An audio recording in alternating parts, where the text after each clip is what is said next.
Shannon, how are you? I'm great. How are you? Very happy you come here.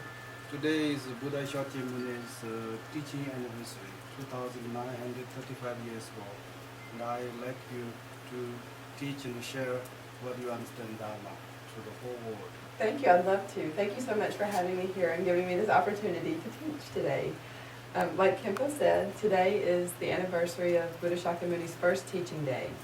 And so that made me look at myself and see when I first heard the Buddha's teachings and actually took them into my heart and decided to practice Buddhism.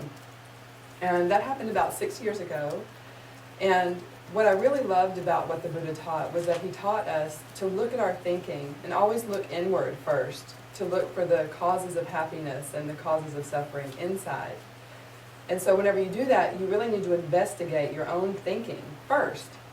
But whenever you're beginning, you really don't know what to look for. So the Buddha taught, generally speaking, there are 5 positive qualities and 5 negative qualities to your thinking. And I'm going to talk about the 5 positive qualities because I really want you to focus on the positive qualities of your thinking, because naturally you're already Buddha. Your true nature is Buddha. So if we really focus on the positive qualities, you won't really need to worry about those negative ones, and they'll naturally fall away as you practice more and more. So the first positive quality of your thinking is renunciation, then compassion, faith, love, and wisdom. Renunciation. Well, renunciation's kind of funny. A lot of people think that renunciation means that you give up your family, you give up all your possessions, and you go live in the woods. Well, in my area, we just call that going camping. But actually, again, renunciation is looking inside yourself and actually looking and saying, I renounce the causes of my suffering, which is negative thinking. Because I know that my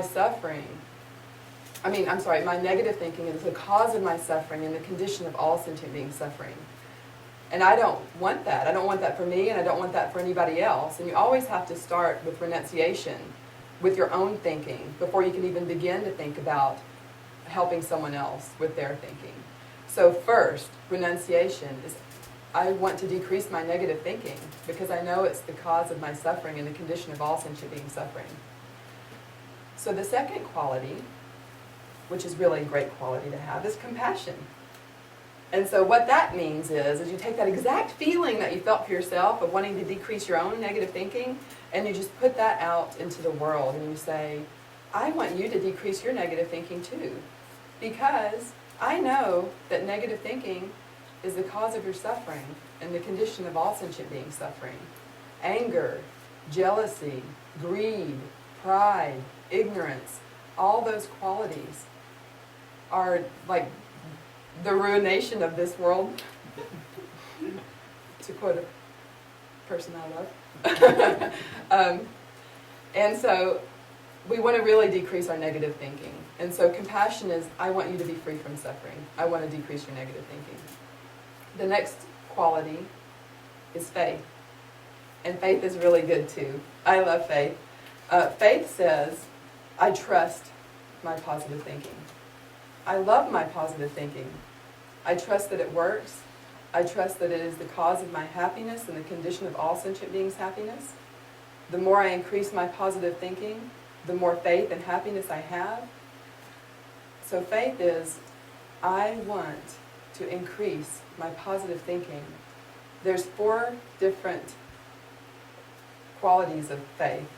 I like positive thinking. I want positive thinking. I trust that my positive thinking works. And last, I am irreversibly certain that my positive thinking is the cause of my happiness and the condition of all sentient beings' happiness. So that's faith. Faith, I want to be happy. I love my happiness. The next quality is love.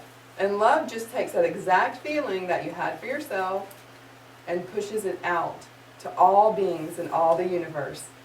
Because I know that if I want to be happy, then other people and other beings want to be happy too. So I say, I want you to be happy. I mean, if you really, really look at love, like whenever you love someone, like your mother or your husband or your brothers and sisters, what you're really saying to them is, I want you to be happy. Not just fake happiness or temporarily, I got a new car happiness, but real, permanent, true, unchangeable happiness. So love is, I want you to be happy because I know that your positive thinking is the cause of your happiness and the condition of all beings' happiness. So that's love. So the last is the most awesome one, and it's wisdom. And wisdom says, it's kind of a little, it takes all of the positive thinkings and it puts them to use. And so first you start out with learning. So you might pick up a Dharma book and you learn. So learning leads to an understanding of what positive thinking is and how to develop it and how to make it grow and flourish in your mind. So you learn and then you understand. So then you take that understanding and you contemplate on it to root out all hidden obstacles and all hidden doubts. And so once you have that like certainty that comes about from contemplation, you meditate on your certainty. And whenever you meditate on your certainty, that's whenever you have an experience. Meditation just means repeating something 2 or more times. And as you repeat, you become more and more certain.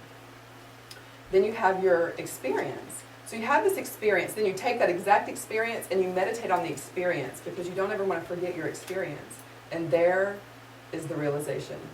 Then you'll realize that your happiness is the cause, your positive thinking is the cause for your happiness and the condition for all beings' happiness. So that's the 5 positive qualities of your thinking.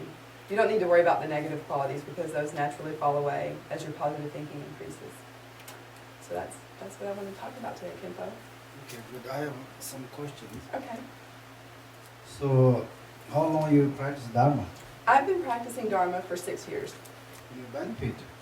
Lots of benefits. For one, I smoked for about 15 years and I quit smoking. Magically, I felt like it was magic because I went from really craving to one day it just stopped. And I didn't know what happened. I was like, oh, wow. That is very good. So, do you want to share that you last couple of times you teach Dharma to others and you said great benefit?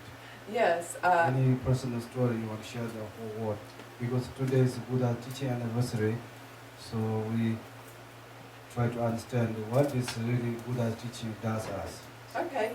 A couple of stories that I have to share is one of my friends who I teach meditation to. He has a kind of liver failure, I guess you could say, hepatitis C. And I just taught him really simple meditation. It was Om Ahom Soha, and I just told him to just feel the vibration in his body. That's all you need to do. That's all you need to worry about. I just want you to feel the healing qualities of the literal sound as it resonates through your body. And he said, okay. And so that's all we did. And then about 6 weeks later, he came back to me and said that his doctor told him that his liver enzymes have dropped like by half, and that whatever he was doing, he needed to continue to do it because it was working. His doctor was like, whatever you're doing, keep doing it because it's working. So that was one great story. I'm very happy that your positive thinking benefit you and others. And Dr. Shannon is really good. And last maybe like several years I teach Dharma to her. She really changed a lot. I'm very happy. Please learn Dharma and look this Dr. Shannon. She is amazing. Thank you. I'll teach you all meditation too. And today's Buddha's this anniversary of 2,935 years ago. Buddha taught Dharma. So today again here we are. What he said, we today repeating. So this word is really neat teaching.